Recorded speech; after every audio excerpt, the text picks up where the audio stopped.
no ar o programa 3 em 1. Eu sou Kátia Gomes e ao meu lado estão as jornalistas Fátima Uchoa e Samantha Peçanha. No mês em que comemoramos os 35 anos da Constituição Federal, nada mais oportuno que trazermos para a nossa poltrona de convidadas uma mulher que nos inspire a ampliar a participação feminina na política. Pois é, e na verdade a nossa convidada conseguiu destaque em duas áreas majoritariamente masculinas, a política e o direito. Nós convidamos uma advogada que foi professora universitária por mais de uma década e começou a carreira política em 2002, quando foi eleita deputada estadual em Mato Grosso do Sul. Também foi vice-governadora do estado e a primeira prefeita mulher por 2 mandatos do município de Três Lagoas, cidade natal dela.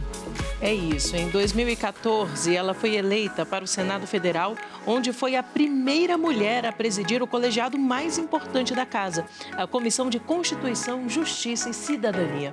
Em 2022 disputou a presidência da República e no mesmo ano foi considerada pela BBC uma das mulheres mais influentes e inspiradoras do mundo. Atualmente é ministra do Planejamento e Orçamento no atual governo federal. Um currículo que nos motiva e nos faz acreditar que o princípio constitucional de que homens e mulheres são iguais em direitos e obrigações não é uma utopia.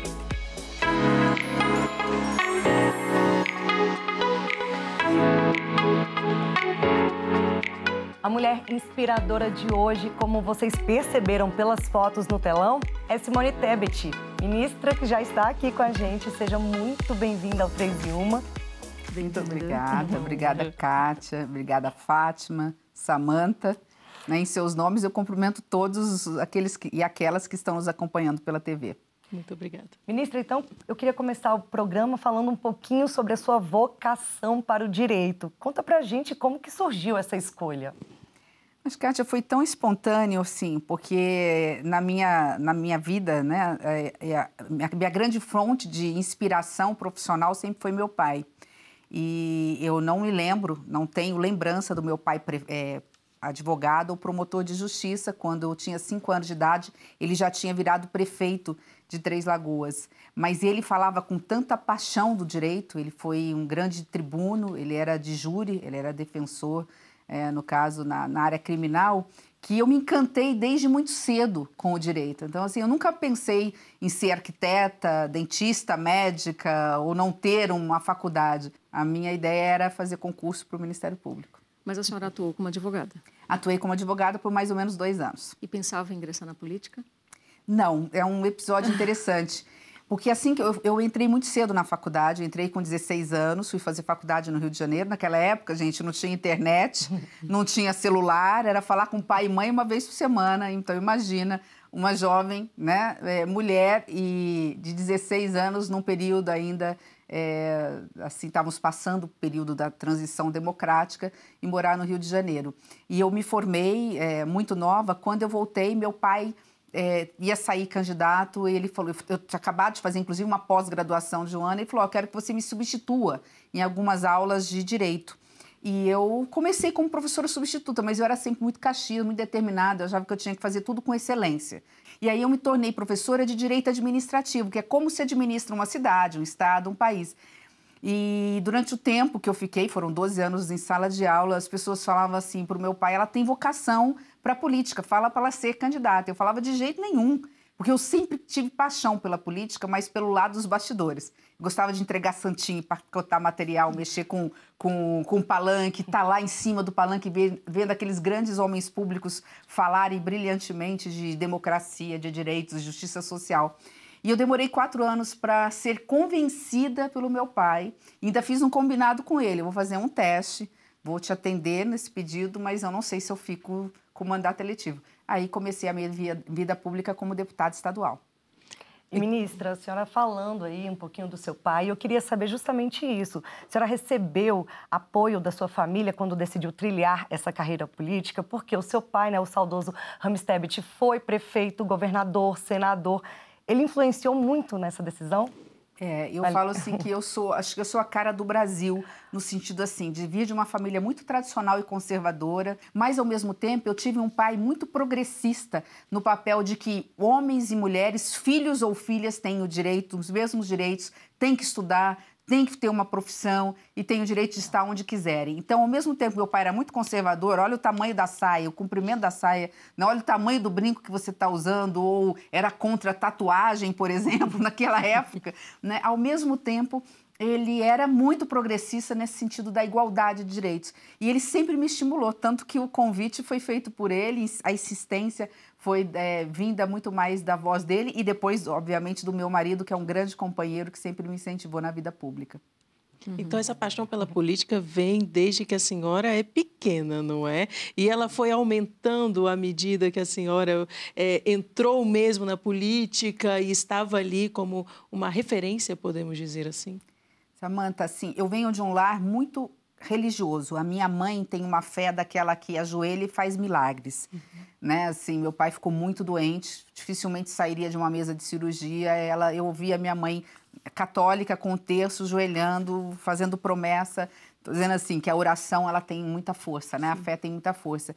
E minha mãe sempre nos ensinou assim, que na vida a gente tem uma missão, que ela, usando talvez uma passagem bíblica, ela falava assim, Deus vai nos cobrar na justa medida do que Ele nos dá. Ele te deu tudo, saúde, você é uma pessoa que tem saúde física, tem capacidade de estudar, tem uma condição financeira que te permite estudar, não precisa trabalhar, né, muito nova. Então, ela falava, Deus vai te cobrar os talentos que Ele te deu, né? Ele vai pedir que você abra as mãos e veja o que você fez com ele. Então, diante disso, e o fato de que desde os 5 anos de idade, meu pai estava prefeito da minha cidade, num momento de miséria no Brasil, nós estamos falando da década de 70, né? Um momento onde, assim, a maior parte da população brasileira, grande parte da população brasileira, a maioria, não tinha necessariamente as 3 refeições por dia. Eu me lembro de um episódio que me tocou muito, eu devia ter 7 ou 8 anos de idade, meu pai me convidou para um lugar muito distante, para mim era muito distante, né? Muito escuro. Eu cheguei lá, eu vi crianças que estudavam na mesma escola pública que eu estudava ali, e aí eu vi a diferença, porque eles fizeram uma contagem regressiva, 10, 9, 8 e tal, e da escuridão se fez a luz. Meu pai estava levando luz para um bairro, e ali eu vi que os meus colegas, ou aquelas crianças igual a mim, não tinham, por exemplo, uma geladeira, né? Não, tinham que estudar à luz de lamparina ou de vela, ou dormir cedo, porque não tinham energia elétrica. Então, esses episódios da vida, né, do cotidiano de um pai prefeito, das desigualdades, aliada a uma mãe que sempre estava ali alertando, olha o que você tem e o que as pessoas não têm, eu acho que fizeram desde cedo eu optar, não só também pelo direito, mas como professora de direito público, procurar sempre mostrar que o homem público tem a missão de servir. Então, é um pouco isso. Eu trouxe para a vida pública como política aquilo que eu aprendi, de alguma forma, dentro da minha casa. Bom, ministra Simone Tebet, a senhora desbravou aí muitos caminhos na política e foi a primeira a conquistar o espaço feminino em várias situações na sua trajetória, como, por exemplo, eu peguei até minha colinha aqui, ó, foi a primeira prefeita no estado de Mato Grosso do Sul, como eu já falei até na abertura do programa, a senhora foi, por 2 mandatos, a primeira mulher prefeita na cidade de Três Lagoas. A senhora também foi vice-governadora do estado, foi a primeira mulher a presidir a CCJ, a Comissão de Constituição, Justiça e Cidadania do Senado Federal, que é uma das mais, se não a mais importante comissão daquela Casa Legislativa. E como é que foi essa sua jornada do ponto de vista de ser mulher num ambiente aí tão cheio ou dominado por homens? E eu demorei para ver que havia necessidade de se ter coragem, assim, eu demorei para perceber isso, né? Porque, assim, quando eu comecei a fazer política, não tinha essa coisa de falar de violência política. Ela acontecia contra a mulher e a gente achava que aquilo era uma coisa natural. Então, assim, para a mulher que entra na vida pública, no espaço público como um todo, da jornalista mulher passando pela médica ou pela candidata a vereadora, a minha geração, ela recebia misoginia ou violência política ou violência profissional, mas a gente não percebia isso. Então, talvez não tenha exigido de mim coragem, as coisas foram acontecendo, eu sempre fui uma pessoa assim, muito proativa, sempre fui muito otimista, eu não fico contando as pedras pelo caminho, eu prefiro tirar essas pedras do caminho, porque se ficar contando a gente vai perder muito tempo. Então, se fecha uma porta, eu pulo pela janela. Então, eu sempre fui uma pessoa muito proativa. Mas depois, no final, quando eu olho para trás e vejo esses números, e mais, eu fui a primeira líder da maior bancada do Senado, que é do MDB, mulher. Fui a primeira candidata à presidência do Senado em 198 anos de história no Senado, sabendo que ia perder a eleição, mas eu queria deixar essa marca para falar assim, um dia eu vou ter orgulho de estar sentada na minha cadeira aposentada, lá, velhinha, vendo alguma mulher sentar ali na presidência do Congresso Nacional. Então, isso foi acontecendo num primeiro momento, sem exigir de mim coragem ou muita determinação, fui fazendo. Mas depois, quando eu cheguei no Senado e eu encontrei tantas portas fechadas e eu vi que aquilo tudo que acontecia comigo não era normal, aí aquilo foi me dando força e coragem para falar, bom, se eu sei que está errado, até porque eu fiz direito, né, e injustiça é algo que me incomoda muito, eu tenho que usar a minha voz para combater e para reagir. E aí, dentro desse processo, eu gosto muito de contar essa história, porque assim, o Ocidente, né, o Brasil, o Ocidente serve muito para os jovens, né? Nós temos a mania de dizer o seguinte, pessoa bem-sucedida é aquela que só tem vitórias na vida, né? Quando, na realidade, a gente se esquece do caminho, né? Tão importante, como dizia Guimarães Rosa, do que a partida e a chegada é a caminhada. E a caminhada é feita de obstáculos e de derrotas. As vezes que eu mais ganhei foi quando eu perdi. Porque quando eu tive a coragem de ser candidata à presidência do Senado, sabendo que ia perder, porque eu queria denunciar algumas coisas, fez com que o presidente Rodrigo Pacheco, meu particular amigo, fomos colegas, né, criasse a liderança da bancada feminina. E as mulheres se reuniram e disseram, peraí, a liderança só surgiu porque você foi candidata, então foi criada a liderança da bancada feminina no Senado por conta disso. Então você tem que ser a primeira mulher a liderar. E em seguida veio a CPI da Covid. E na CPI da Covid, ninguém indicou mulher. Numa CPI que fala de vida, todos os líderes indicaram homens. E nós não podíamos indicar ninguém porque a liderança ainda estava sendo constituída. Então, eu fui para dentro da CPI a pedido das colegas para dizer o seguinte, nós queremos espaço de fala. Nós não podemos votar relatório, nós não podíamos votar, mas aí nos foi dado como uma espécie de concessão, que a cada 5 homens falando, uma mulher iria falar. E foi aí que as mulheres se fizeram presentes e o Brasil começou a enxergar sobre uma outra ótica senadoras da República, porque elas brilharam dentro da CPI. As maiores denúncias aconteceram através da minha fala, através das falas das minhas colegas, né? E a partir daquele momento, e eu de alguma forma me tornei conhecida por 1/3 da população brasileira, o meu partido falou, olha, você podia ser candidata à presidência da República, sabendo mesmo com a dificuldade que a chance de ganhar era 0,5%, não é nem 1%. Falei, de novo, nós vamos abrir caminho para o campo democrático. E, de novo, eu perdi, mas tivemos um protagonismo no segundo turno que foi muito importante, fundamental, e acabei sendo convidada para ser ministra. Então, assim, acho que o grande recado que eu tenho da minha vida política é isso, para as mulheres e para os jovens de modo geral, não tenham vergonha das derrotas, assimilem as derrotas e extraiam das derrotas o que ela tem a oferecer, que ela vai abrir outros caminhos que muitas vezes a gente não está esperando, né? E, inclusive, quando nós olhamos para trás, apenas 25 mulheres participaram da Constituinte. E, como a senhora disse, a senhora abriu vários caminhos, né, para as mulheres na política. Como é que vai ser essa política para as mulheres daqui para frente? Ainda mais quando falamos, né, dessa geração que atualmente está tão combativa e também não recebe mais certas coisas com tanta naturalidade. Samantha, sabe que algo que também me deixa muito feliz nessa evolução dessa minha jornada? Eu comecei a minha vida pública num momento em que mulher não costumava votar em mulher.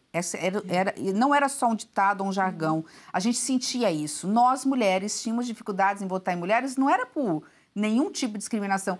É que nós não nos víamos empoderadas. Então, como nós tínhamos a autoestima baixa, nós falamos assim, imagina, será que uma mulher vai dar... Eu fui a primeira mulher prefeita da minha cidade tinha 100 anos de história, não tem sentido, né? Então, houve uma mudança, talvez de uma geração geracional nos últimos 10 anos, eu acredito, 8 anos, impressionante.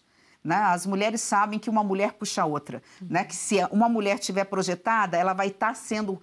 as mulheres vão estar sendo reconhecidas pelo seu papel. acreditadas, então, né? Serão acreditadas. Então, eu acho que com isso eu acabo, não preciso nem continuar. Não. Quer dizer, eu acho que eu respondo, quer dizer... Respondeu já. O futuro está aí, né? Está na nossa porta, só depende de nós. É isso mesmo. Verdade. Falando agora sobre violência doméstica, que esse assunto realmente é muito latente. A senhora, como senadora, por sua iniciativa, foi criado no Senado Federal o Observatório da Mulher contra a Violência. Os trabalhos desenvolvidos por esse órgão já têm resultados práticos? Fátima, é interessante. Eu cheguei em 2015 no Senado e foi a primeira vez que se criou a Comissão Mista, Câmara e Senado, Comissão Mista de Combate à Violência contra a Mulher. E eu fui a primeira mulher a presidir essa comissão.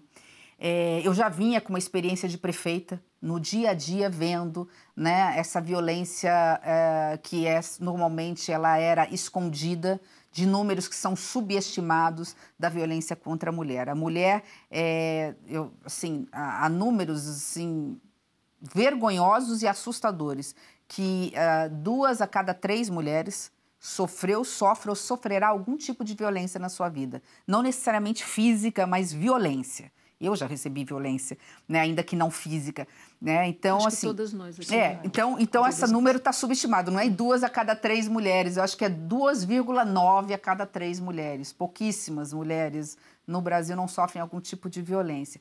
Então, quando essa comissão foi criada, nós vimos que, antes de mais nada, antes de fazer alguma coisa, embora nós fizemos muito, a lei do feminicídio foi da nossa geração de senadoras lá, do acochamento, né, do assédio pela internet, enfim, e todas essas leis que foram atualizadas, que foram melhoradas. Mas eu percebi o seguinte, além de fazer leis, nós precisamos... A primeira coisa que nós temos que ter é o diagnóstico. E nós não temos esse diagnóstico, nós não tínhamos os dados básicos, nós não tínhamos nenhuma instituição oficial no Brasil só voltada para isso. Então, nós criamos o observatório, ele é muito modesto, mas ele tem a capacidade, com a ajuda do Data Senado, que é um órgãozinho de pesquisas, de coletar informações através do telefone, fazer pesquisas constantes para colocar o diagnóstico, quer dizer, que Brasil nós somos em relação à violência contra a mulher. Então, esse é o resultado que nós temos. É a coleta de dados, a coleta de informações através desse observatório. E daí faz toda a diferença, porque você coloca o dinheiro certo no lugar certo. Ministra, ainda falando sobre violência doméstica, a gente vem percebendo mudanças na Lei Maria da Penha ao longo dos anos. Uma delas foi a que garantiu medidas protetivas imediatas para vítimas, sem que seja preciso o inquérito policial, por exemplo. Na sua visão, essa mudança ela representa mais um passo para a proteção integral da mulher? Esse foi um projeto da minha autoria, a pedido, inclusive, do judiciário, das mulheres magistradas, das promotoras, enfim, que lidavam no dia a dia com essa situação. A diferença de uma medida protetiva, concedida ou não, significa vida ou morte para uma mulher.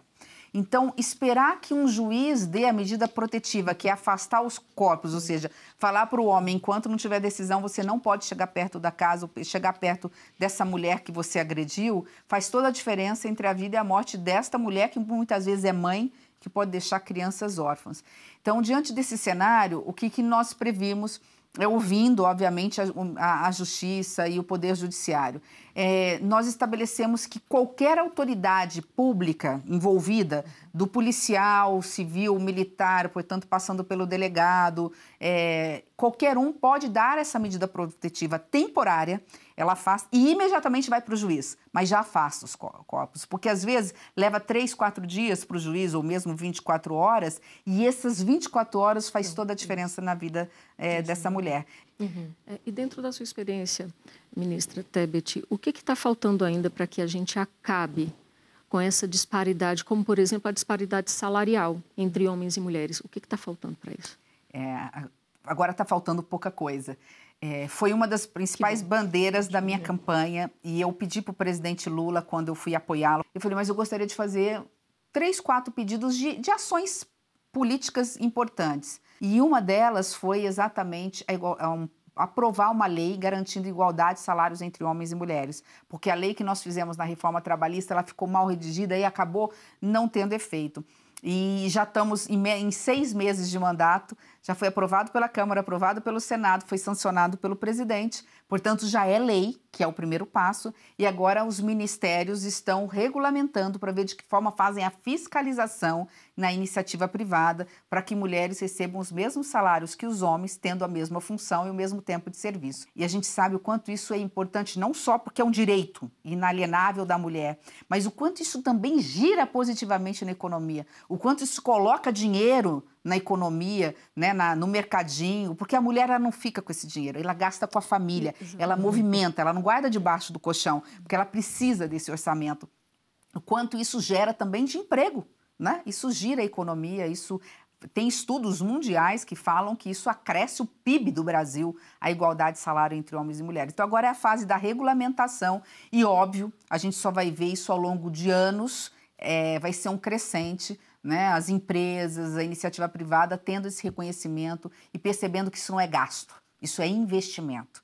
É isso. Nós falamos aqui sobre todas nós já termos passado por alguma situação de violência, né? Não necessariamente física, mas existem vários tipos de violência. E eu acredito que todas nós aqui também já devemos ter passado por alguma situação de discriminação pelo simples fato de sermos mulheres.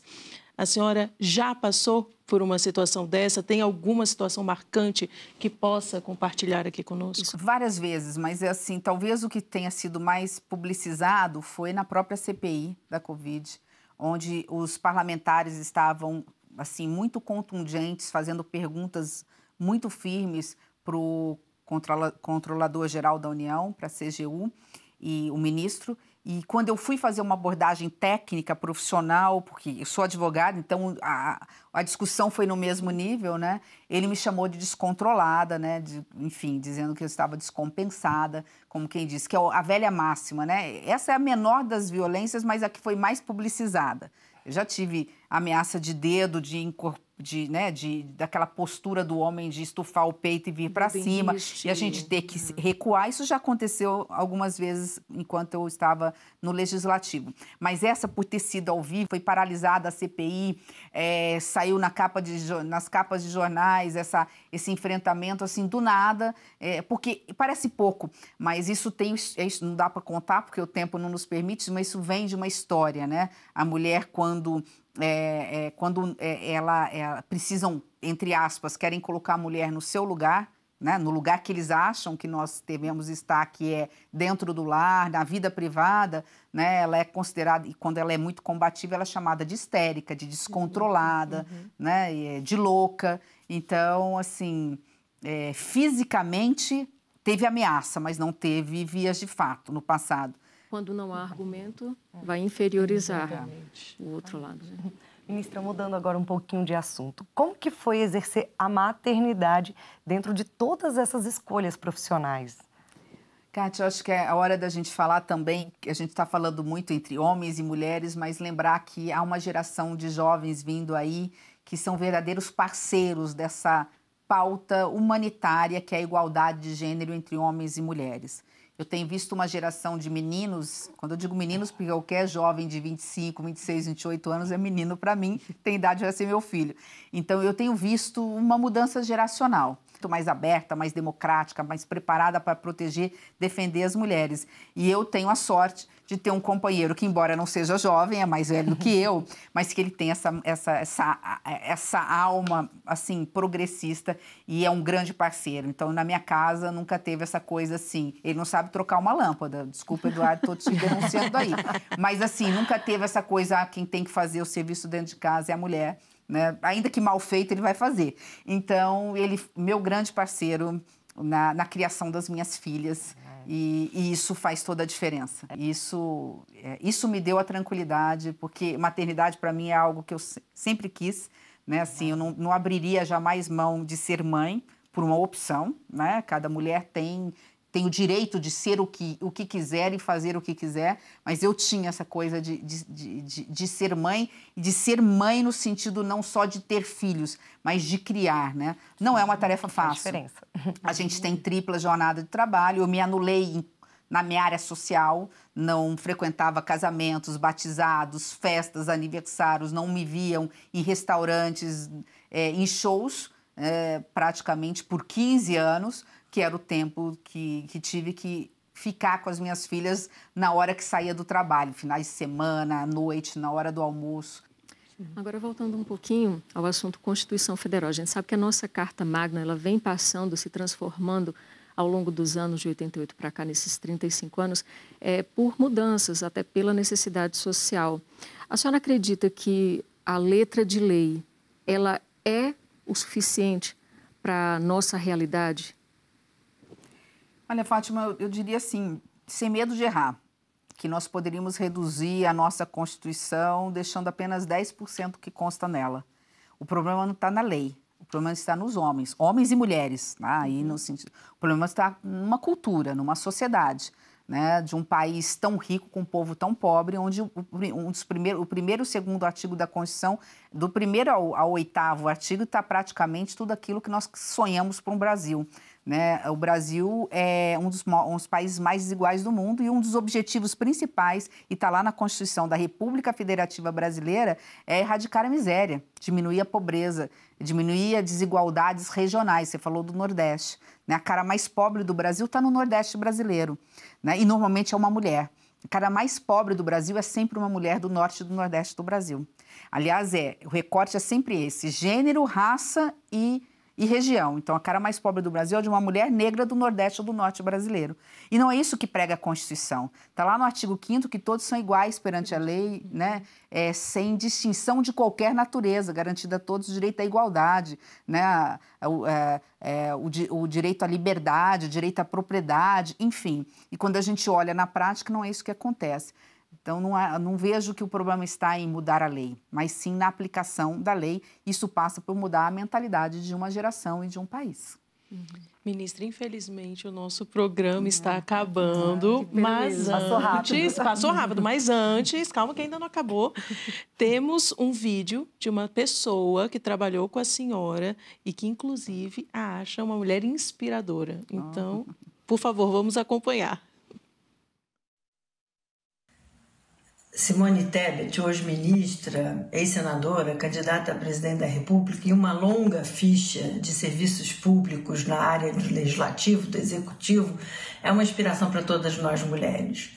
A começar pelo fato que a Simone foi 2 vezes candidata à presidência do Senado, uma coisa inédita e quase ganhou uma das vezes. Foi assim que eu tomei contato com ela. Depois, uma inspiração para todos nós pela firmeza. Ela participou da CPI da Covid. Eu tive a honra de ser convidada por Simone para coordenar o programa econômico na sua candidatura à presidência da República. Simone fez questão de ter uma chapa puro sangue de mulheres e ter seu programa coordenado por mulheres. Ela sabe a importância da participação das mulheres na política para ampliar o debate, para pensar nas políticas sociais, para incluir políticas de diversidade, de igualdade de gênero, e ela tem, no Ministério do Planejamento, colocado na prática todas as promessas de campanha que fez, tanto na igualdade de gênero, quanto no planejamento de longo prazo, uma perspectiva de um país, de projeto de país. Simone é uma mulher inspiradora. Helena Landau, economista e advogada. Que honra, vindo dela, né? Forte. Não, e vindo dela, que abriu caminhos, né? Quando ela atuou de forma muito veemente, né, na equipe econômica, nós estamos falando de uma era, mais ou menos 20 anos atrás, onde as mulheres que assumiam espaços públicos de poder assumiam ministérios da assistência social, da educação, sem nenhum demérito, que são pastas importantíssimas. Mas você não falava de uma mulher chefiando uma equipe econômica, né? Então, vindo dela, eu acho que é um exemplo, a gente não podia terminar melhor esse programa, né? Muitas mulheres me inspiraram, o que eu quero não é inspirar ninguém, mas eu quero ser exemplo, o bom exemplo. Se eu não for um mau exemplo, eu já estou satisfeita, né? Que eu seja um bom exemplo para essas jovens que estão vindo aqui. Acima de tudo, que mulher, lugar de mulher não é só onde ela quiser, né? Que nós temos que ter sempre coragem, porque o que não nos falta é amor. Às vezes, muitas vezes, nos falta coragem de enfrentar e de lutar pelo aquilo que está dentro do nosso coração. Então, é isso. Se eu pudesse passar alguma mensagem para todas as mulheres que estão nos ouvindo, né? Coragem, persistência, vocês podem chegar onde vocês quiserem. É isso. Ministra, muito obrigada por compartilhar um pouquinho da sua história com a gente. A gente fica muito feliz com a sua participação. Eu que agradeço. Muito obrigada. Obrigada a todos. Obrigada, ministra. Muito obrigada também a você aí do outro lado que ficou com a gente até agora no 3 em 1. Até o nosso próximo encontro. A gente se encontra. Até lá, tchau. Tchau.